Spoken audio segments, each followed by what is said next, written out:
நெல்லையில் இருந்து நாகர்கோவிலுக்கு திருமண நிகழ்ச்சிக்காக சென்ற வேனின் டயர் கலன்று தனியாக ஓடிய சம்பவம் பரபரப்பை ஏற்படுத்தியது. 20க்கும் மேற்பட்டோர் வேனுக்குள் இருந்த நிலையில் நாகர்கோவிலில் ஆட்சியர் அலுவலகம் முன்பாக சென்று கொண்டிருந்த போது வேனின் இடப்பக்க டயர் ஒன்று கலன்று ஓடியது.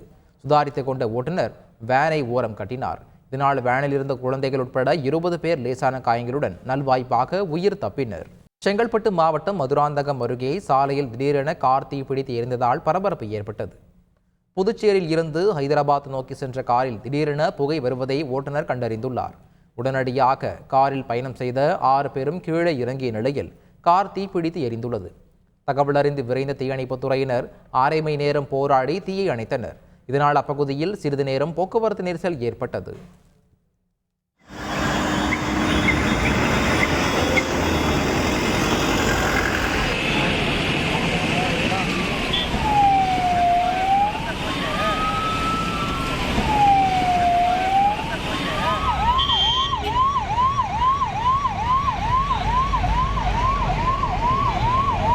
கள்ளக்குறிச்சி மாவட்டம் மணலூர்பேட்டை அருகே வேன் கவிழ்ந்த விபத்தில் மூதாட்டி ஒருவர் சம்பவ இடத்திலேயே பலியானார்.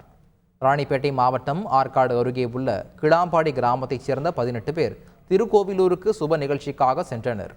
மணலூர்பேட்டை அருகே அத்திப்பாக்கம் பகுதியில் சென்று கொண்டிருந்த போது கட்டுப்பாட்டை இழந்த வேன் சோதனை சாவடி பேரிகேட் மீது மோதி சாலையோரம் பக்கவாட்டில் கவிழ்ந்தது. இந்த விபத்தில் பாப்பம்மாள் என்ற மூதாட்டி சம்பவ இடத்திலேயே உயிரிழந்தார்.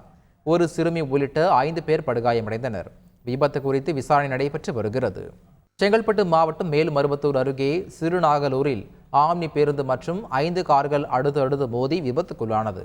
இதில் 10க்கும் மேற்பட்டோர் லேசான காயமடைந்த நிலையில் மருத்துவமனைக்கு அனுப்பி வைக்கப்பட்டனர். இதனால் திருச்சி சென்னை தேசிய நெடுஞ்சாலையில் சுமார் 5 கிலோமீட்டர் தூரத்திற்கு போக்குவரத்து நெரிசல் ஏற்பட்டது. செய்திகளை உடனுக்குடன் தெரிந்து கொள்ள உடனே சப்ஸ்கிரைப் பண்ணுங்க.